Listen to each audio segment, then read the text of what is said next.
women first enlisted in the Marine Corps in 1918, they were limited to mostly secretarial duties. Known as marinettes, they totaled just over 300 and could not advance in rank beyond sergeant. But with the formation of the Marine Corps Women's Reserve in 1943, rank opportunities expanded, and the first female Marine officers received their commissions. The Marines have offered you a full partnership. Come and share in the splendid traditions of this famous fighting organization. Serving in jobs that would free a Marine to fight, more than 18,000 women answered the nation's call to duty during World War II. It was those women who paved the way for the female Marines of today to proudly wear the Eagle, Globe, and Anchor.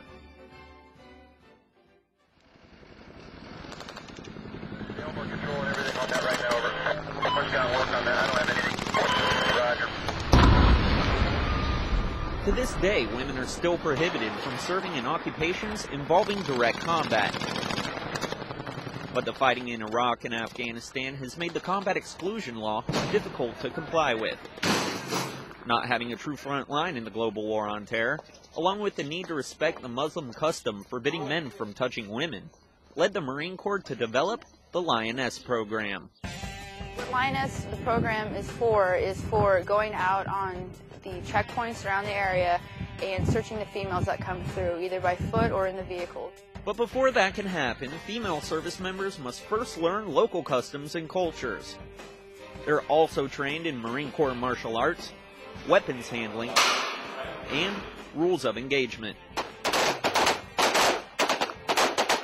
It's usually a far cry from their everyday duties, but it's a job they volunteer for. This is the story of one Lioness. She had a nickname that we called her Boo. Proud mothers hardly ever hold back. And she cried a lot when she was a baby. And neither do former bosses. If I didn't know any better, I would have thought somebody's little sister came in their candies. That's not far from the truth.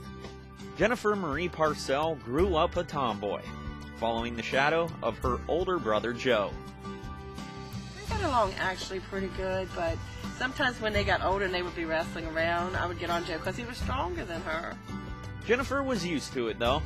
Growing up with a house full of cousins right next door to her Bel Air, Maryland home, she never lacked for adventure.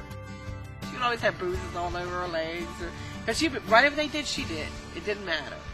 She was tough. I mean, she was a tough little thing. She stayed tough over the years. Even her teachers described her as the one who could make things happen, no matter what. Like most teens, she floated around a couple jobs after high school. But it wasn't until she went to her brother Joe's graduation from boot camp at Parris Island when something clicked, and Jennifer finally found her calling. Just months after earning her Eagle, Globe, and Anchor on the very same parade deck as her brother, Jennifer received her first assignment, landing support specialist, 3rd Marine Logistics Group, Okinawa, Japan. I picked her up and she told me where she was going. And she told me she was going to Okinawa, and I wasn't surprised. I said, Jenny, I knew you were going to do that. That's what I told her. I said, I knew you were going to do it. So she was happy about it. She wanted to travel. Private First Class Parcell hardly had any time to settle into her new room before she was sent to another corner of the globe. The young PFC soon found herself delivering food and supplies to villagers during earthquake relief operations in Pakistan. That meant more to Jennifer than anything in her whole career, is going to Pakistan. Besides helping the locals, she also developed new friendships. And it was always the fight as to who was going to catch the American flag or put up the Pakistan flag or whatever. But I always the colors were her, morning and night, rain or shine, cold, warm, anything. Jennifer's happiness wasn't limited to raising the Stars and Stripes in Pakistan.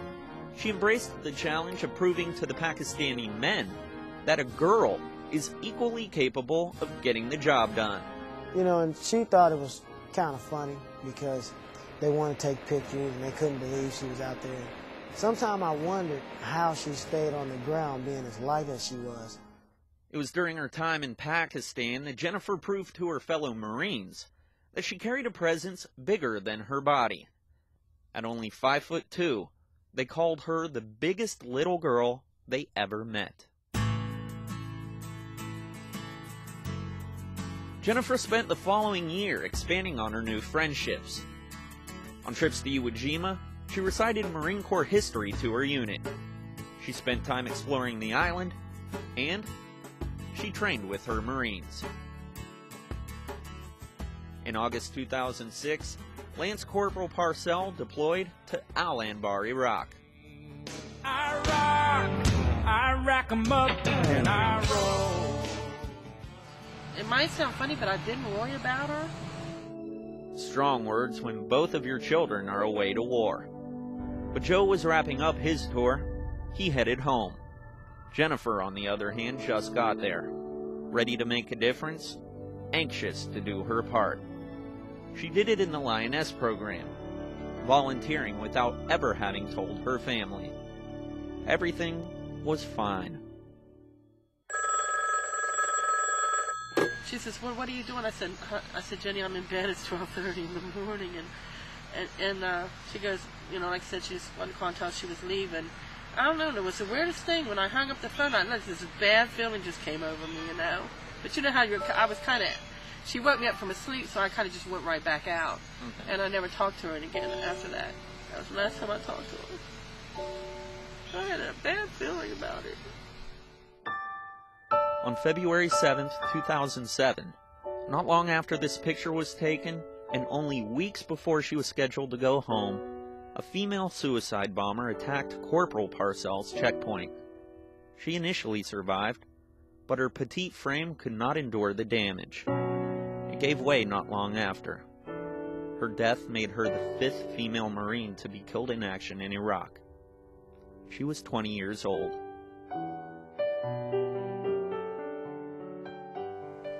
My initial reaction was, it couldn't be true.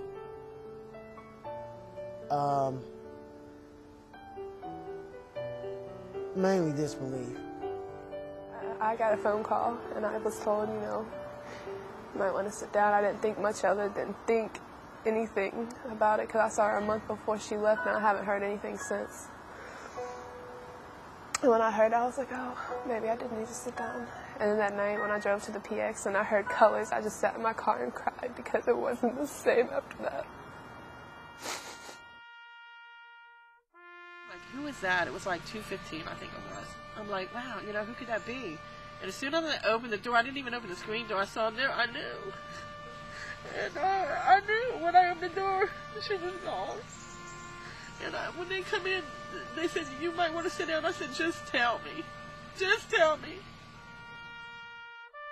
With her family's grief shared by an entire town, she was laid to rest little more than a mile away from the home she grew up in, wearing her dress blues and her Purple Heart. We gather here today to remember a fallen comrade. Memorial services were held in Okinawa as well. Most of the Marines knew her as Corporal Parcell. A privileged few knew her simply as Jenny.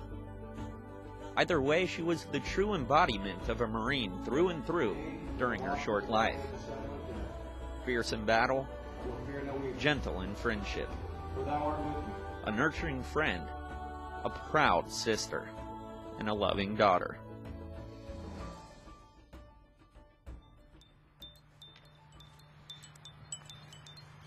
Life continues for Pam Simon and her family, and Jennifer's still there, every step of the way. I just come and check on it and make sure, you know, like now this grass is getting on my nerves.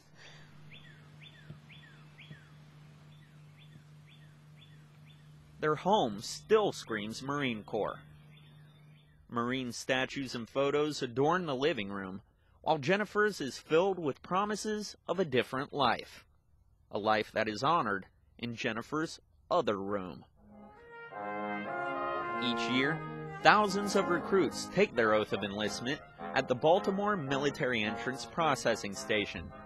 On this day, more than 2 years after her death, the very room she and her brother took their oaths in became the Corporal Jennifer Parcell ceremony room. Of course, I was on board with it. I said, that's great. It's another way for people won't forget her. Corporal Parcell and her family. That's are here Pam's today biggest to fear. pay tribute to her But and as honor thousands their more legacy. Americans, like 18-year-old Nanette Montufar, raise their right hands here, it's not likely to happen. I know it's like the first ceremony being with her picture in here, and after the ceremony, just running in, it's like very exciting. There's no words to describe it. You just feel like out of space or something like that. She's just a perfect example of volunteer, someone dedicated to service, and a family that suffered a tremendous loss in their life, but understand the greater picture, the purpose of it all. The Lioness program still continues today, aiding in the expansion of projects like the female engagement teams in southern Afghanistan. The team's objective is to interact with Afghan women who've been silenced for years under Taliban rule, hoping to understand their plights and one day give them a voice of their own. The only way the Marines can do that, however, is by suiting up in full gear and going outside the wire, where combat can erupt at the drop of a dime.